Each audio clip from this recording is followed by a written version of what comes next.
함께 기도드리겠습니다. 아버지 하나님, 온 세상은 변하지만 우리 하나님은 변함없이 신실하게 우리를 지키시고 함께 하시는 줄 믿습니다.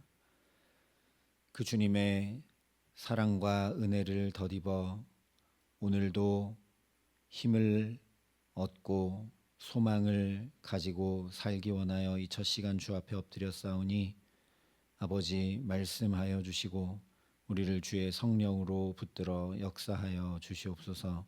예수님 이름으로 기도합니다. 아멘. 오늘 우리에게 주시는 하나님 말씀은 사무엘상 10장 14절부터 27절의 말씀입니다. 사무엘상 10장 14절부터 27절의 말씀을 봉독해 드리겠습니다. 하나님의 말씀입니다. 사울의 숙부가 사울과 그의 사환에게 이르되 너희가 어디로 갔더냐? 사울이 이르되 암나귀들을 찾다가 찾지 못함으로 사무엘에게 갔었나이다 하니 사울의 숙부가 이르되 청하노니 사무엘이 너희에게 이른 말을 내게 말하라 하니라. 사울이 그의 숙부에게 말하되 그가 암나귀들을 찾았다고 우리에게 분명히 말하더이다 하고 사무엘이 말하던 나라의 일은 말하지 아니하니라.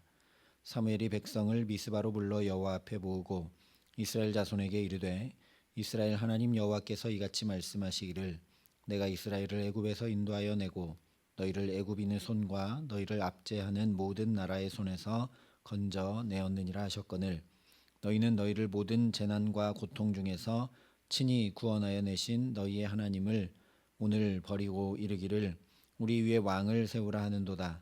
그런즉 이제 너희의 지파대로 1000명씩 여호와 앞에 나오라 하고 사무엘이 이에 이스라엘 모든 지파를 가까이 오게 하였더니 베냐민 지파가 뽑혔고 베냐민 지파를 그들의 가족별로 가까이 오게 하였더니 마드리의 가족이 뽑혔고 그 중에 기스의 아들 사울이 뽑혔으나 그를 찾아도 찾지 못한지라. 그러므로 그들이 또 여호와께 묻되 그 사람이 여기 있나이까? 여호와께서 대답하시되 그가 진보다리들 사이에 숨었느니라 하셨더라. 그들이 달려가서 거기서 그를 데려오매 그가 백성 중에 서니 다른 사람보다 어깨 위만큼 컸더라. 사무엘이 모든 백성에게 이르되 너희는 여호와께서 택하신 자를 보느냐? 모든 백성 중에 짝할 이가 없느니라 하니 모든 백성이 왕의 만세를 외쳐 부르니라. 사무엘이 나라의 제도를 백성에게 말하고 책에 기록하여 여호와 앞에 두고 모든 백성을 각기 집으로 보내매 사울도 기브아 자기 집으로 갈 때에 마음이 하나님께 감동된 유력한 자들과 함께 갔느니라. 어떤 불량배는 이르되 이 사람이 어떻게 우리를 구원하겠느냐 하고 멸시하며 예물을 바치지 아니하였으나 그는 잠잠하였더라. 아멘. 오늘 말씀을 보면 드디어 이스라엘 초대 왕이 세워지고 있는 것을 보게 됩니다. 그 첫 번째 왕을 제비 뽑기를 통해 세우고 있죠. 성경에 특별히 중요한 결정을 하기 위해 하나님의 뜻을 구할 때 제비를 뽑았습니다. 그래서 여호수아서를 보면 이스라엘이 가나안 땅 분배를 할 때도 민수기부터 제비 뽑기를 통해 지파별로 땅을 나눕니다. 그렇다면 지금 이스라엘이 제비를 뽑고 있는 것은 왕을 세워야 되는 중차대한 일이기 때문에 당연한 듯 보이지만 매우 이상한 일입니다. 왜냐하면 하나님의 뜻을 분별하기 어려울 때, 잘 알지 못할 때 그 뜻을 묻고 구하며 제비를 뽑았던 것인데 지금은 하나님의 뜻이 분명히 나타났기 때문입니다. 9장에서 살펴봤던 대로 하나님께서 사무엘을 통해 왕이 될 사울에게 기름을 부어 주셨습니다. 그럼에도 불구하고 사울이라는 사람을 하나님이 왕으로 택하셨던 하나님의 뜻이 분명히 나타났음에도 불구하고 사무엘이 오늘 온 이스라엘 백성들을 모아 제비 뽑아 왕을 세우고 있으니 우리가 이것을 다시 생각해 보아야 할 필요가 있습니다. 요즘 우리나라도 이제 6월 대선을 치러야 하는 상황에 놓여서 새로운 대통령이 누가 될 것인가에 온 나라가 관심을 기울일 수밖에 없는 때를 보내고 있습니다. 그러니 어떤 사람이 어떤 말을 했고 어떤 움직임을 가졌고 누구를 만났는지 초미의 관심사죠. 이 당시도 마찬가지였습니다. 처음으로 왕이 세워지는 일이었기 때문에 더 큰 관심을 가질 수밖에 없었습니다. 그러니 특별히 이 이스라엘을 지도하고 있던 사무엘이 어디로 갔는지, 누구를 만났는지 온 백성이 촉각을 곤두세울 수밖에 없었겠죠. 그래서 오늘 15절을 보면 사울의 숙부도 사울이 사무엘을 만났다고 하니까 그러면 사무엘이 너희에게 이른 말이 무엇이냐? 나에게 말하라 얘기합니다. 아마 왕이 될 일에 대해서 얘기했을 거라고 기대하고 이렇게 물어봤겠죠. 그런데 9장에 보면 이런 분위기에서 사무엘이 사울을 만나 식사를 합니다. 게다가 사울을 가장 상석에 앉히고 가장 좋은 넓적다리 부위로 식사를 하도록 합니다. 그 식사 자리에는 사무엘과 사울만 있었던 것이 아니라 한두 명만 더 있던 것이 아니라 30명가량 되는 사람이 그 자리에 함께 있었습니다. 그리고 사무엘이 이렇게 얘기했습니다. 내가 백성을 청할 때부터 너를 위하여 이것을 두고 이때를 기다리게 하였느니라. 그뿐만 아니라 사무엘을 만난 후 10장 전반부에 보면 사울에게 하나님의 영이 크게 임합니다. 그래서 사울도 예언하기까지 합니다.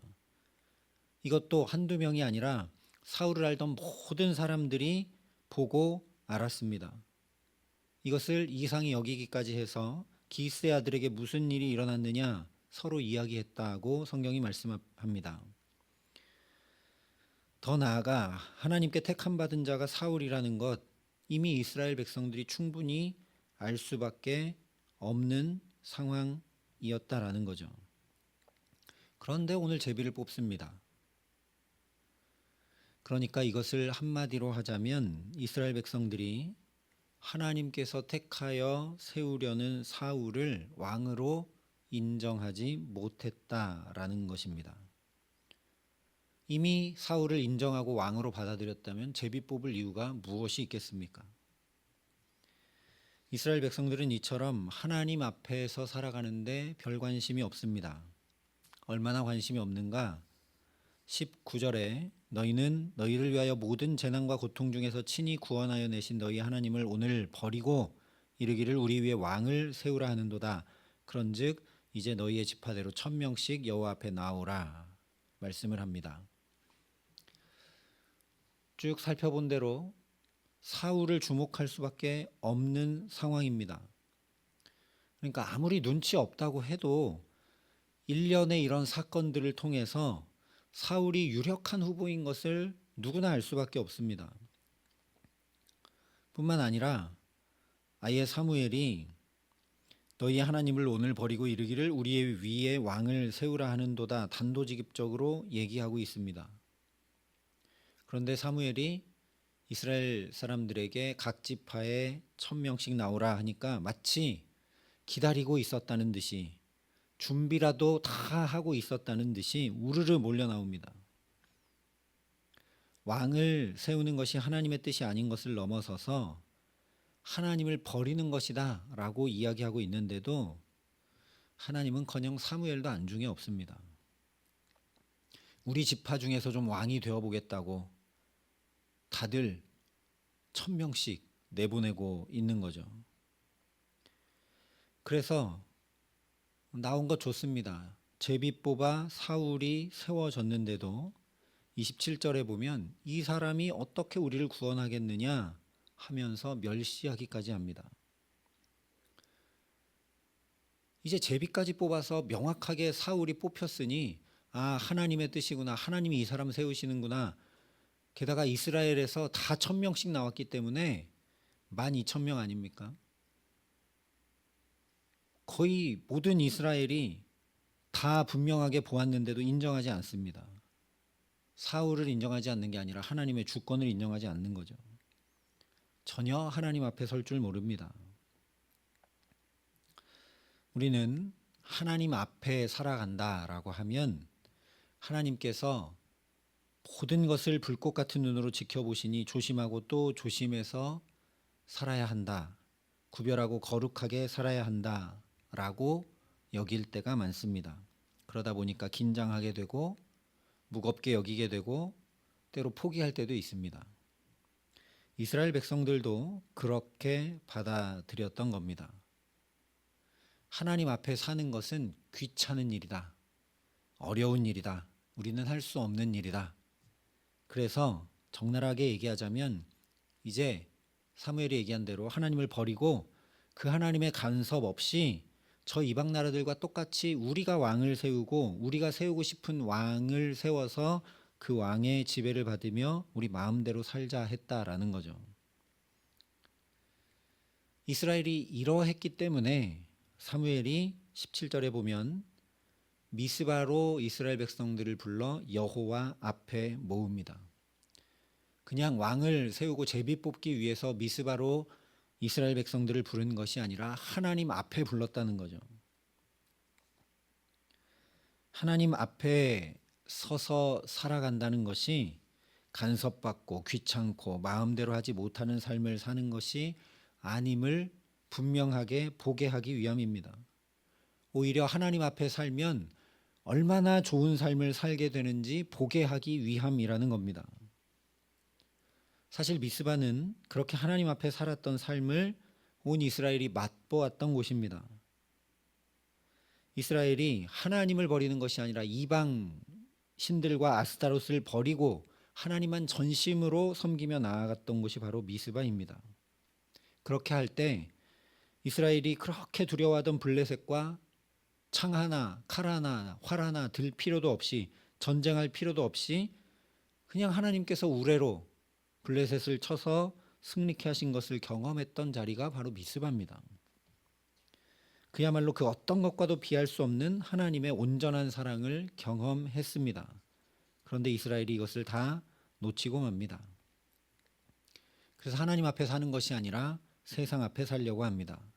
세상 논리와 세상 방법과 세상 지식을 따라 선택하고 결정하려고 하고 하나님께서 택하신 자가 누구인지 이미 명백하게 충분히 알게 했는데도 각 지파마다 1000명씩 데리고 나오는가 하면 사울을 인정하지 않습니다. 그래서 사무엘이 또 24절에 이렇게 선포합니다. 너희는 여호와께서 택하신 자를 보느냐 모든 백성 중에 짝할 이가 없느니라. 사울은 하나님이 택하신 자이다 라고 분명하게 선포합니다. 그리고 너희 눈에 보기에도 모든 백성 중에 이만한 사람이 없지 않느냐, 만약에 견줄 만한 사람이 있으면 한번 나와봐라, 이런 이야기이기도 합니다. 다시 말하면 하나님 앞에 살아가면 이렇다라는 이야기입니다. 너희는 너희 마음에 드는 자, 너희 지파 중에서 너희가 원하는 자를 세우려고 1000명씩이나 데리고 나왔느냐? 그런데 하나님이 세우신 이를 보라. 너희 중에 과연 짝하리가 있느냐? 라는 말이죠. 하나님 앞에 살아가면 이렇다라는 말입니다. 내가 생각하고 기대하고 준비한 것과 비할 수 없는 것을 받고 누리는 삶이 펼쳐진다라는 이야기입니다. 이처럼 하나님 앞에 전혀 살아가고 있지 못하는 이스라엘, 아니 아예 하나님을 버리고 자기 마음대로 살려고 하는 이스라엘에게 여전히 하나님은 사무엘을 보내주십니다. 미스바로 다시 모이게 하셔서 이방신을 버리고 세상 가치를 버리고 하나님만 전심으로 섬겼을 때 얼마나 복된 삶을 살았는지 기억나게 하십니다. 제비를 뽑아서 누구나 다 객관적으로 알 수밖에 없도록 확인시켜 주십니다. 이스라엘 모든 백성 중에 짝하리가 없을 만큼 다른 사람들보다 어깨 위만큼이나 더 큰 준수한 사울을 택해 보이시며 왕으로 세워 주십니다. 그러니 하나님 앞에 산다는 것은 이처럼 하나님의 공급하심, 인도하심, 보호하심, 붙드심, 그 어떤 것과도 비할 수 없는 하나님의 사랑 안에 살아가라는 말씀입니다. 이보다 더 좋은 일이 없는데 왜 여기를 떠나 다른 길을 택하여 살려고 하느냐. 안타까운 하나님의 음성이라는 말씀이죠. 예수님께서 그래서 우리에게도 이렇게 말씀해 주셨습니다. 아버지께서 나를 사랑하신 것 같이 나도 너희를 사랑하였으니 나의 사랑 안에 거하라. 내가 아버지의 계명을 지켜 그의 사랑 안에 거하는 것 같이 너희도 내 계명을 지키면 내 사랑 안에 거하리라. 내가 이것을 너희에게 이름은 내 기쁨이 너희 안에 있어 너희 기쁨을 충만하게 하려 함이라. 세상에 나가 세상 방법과 가치를 따라 내 경험과 내 기준을 따라 사는 것이 아니라 부단히 주님 사랑 안에 거하며 하나님 앞에 살게 하시는 이유는 우리 기쁨을 충만케 해주시기 위함이라는 겁니다. 세상 그 어디에서도 맛보고 누릴 수 없는 온전한 기쁨 가운데 살게 하시기 위함이라는 겁니다. 그러니 1000명씩 데리고 나오는 이스라엘처럼 내가 해보겠다고 온갖 것들에 힘쓰고 애쓰기보다 나를 위해 우리를 위해 비할 수 없이 온전한 것들로 예비하시고 인도하시고 붙드시는 하나님의 은혜를 보고 듣고 깨닫고 사모하기에 더욱 힘쓰는 저와 여러분 될 수 있기를 바랍니다. 오늘 이 첫 시간 하나님 내 마음과 눈과 귀와 영혼을 환히 여셔서 오늘 하나님께서 내 삶에 예비하신 것들을 분명히 보고 깨달아 알고 그 하나님 앞에 살아갈 수 있도록 성령으로 붙들어 달라고 간구하는 저와 여러분 될 수 있기를 간절히 소망합니다. 그렇게 오직 신실하신 주님 사랑 안에 살아가기에 내가 가지고 있는 근심과 염려를 넉넉히 감당하고도 남을 만한 충만한 기쁨 가운데 이 모든 것 중에 짝할 것이 없는 가장 복된 삶을 주와 함께 동행하며 살아가게 하시기를 예수님의 이름으로 간절히 축원합니다. 함께 기도하시겠습니다. 아버지 하나님, 오늘 이스라엘 백성들처럼 집을 나가는 탕자처럼 아버지의 사랑의 품을 떠나 또 내 원하는 대로 내 바램대로 내 계획대로 내 경험대로 내 판단대로 살려 하는 우리들을 긍휼히 여기시고 이 첫 시간 하나님 앞에 불러주심을 감사합니다. 오늘도 말씀을 통해 깨닫게 하시고 하나님 우리를 위해 예비하신 것은 본 적도 없고 들은 적도 없고 참으로 온전한 놀라운 것임을 하나님 오늘도 말씀을 통해 깨닫게 하셨사오니 오늘 기대와 소망을 가지고 하나님 앞에 간구합니다. 우리 마음과 눈과 귀와 영혼을 환히 여시사 하나님 예비하신 것들을 보고 깨달아 알고 그 하나님 앞에 부단히 살아감에 부족함 없도록 이 기도의 시간 우리를 성령으로 붙드시고 역사하여 주시옵소서. 이제는 주 예수 그리스도의 은혜와 하나님의 사랑과 성령님의 교통하심이 여기 머리 숙여 하나님 앞에 주님 예비하신 온전한 사랑을 누리며 살기를 소원하고 결단하는 여기 모인 모든 주의 성도들과 사랑의 빛교회 모든 교우들과 이 나라 이 민족과 이 귀한 복음을 오늘도 세계 만방에 전하시는 선교사님들 가운데 이제로부터 영원토록 함께 하시기를 간절히 축원하옵나이다. 아멘.